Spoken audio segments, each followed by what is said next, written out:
Guys, magluluto tayo ng spring roll na cabbage. So ayan guys, may prepare na ako dyan. Nakayod ko na lahat yan at nalagyan na lang mga pangpalasa. Ayan guys, magbabalot na tayo. Madali lang naman po ito magbalot yan guys. So ayan, ganyan lang po yan guys ang ginawa ko. So pagkatapos kong nabalot yan guys, ay steamin natin ng 30 minutes. Pagkatapos natin ma-steam guys ng 30 minutes ay nagpainit pa ako ng mantika at nilagay ko po dyan guys.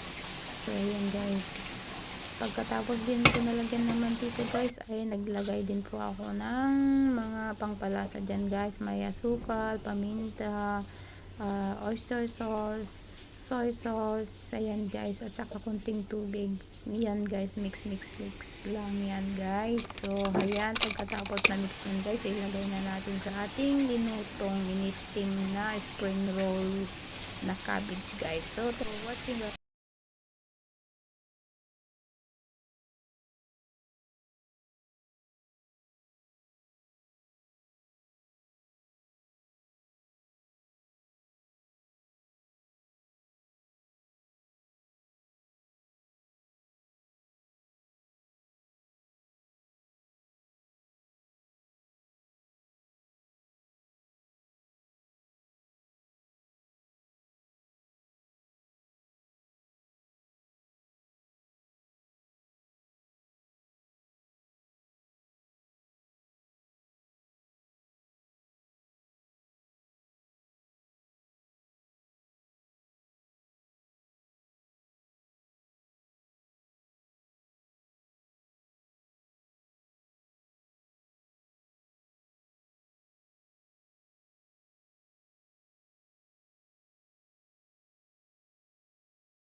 Ayan na guys, luto na. Bye!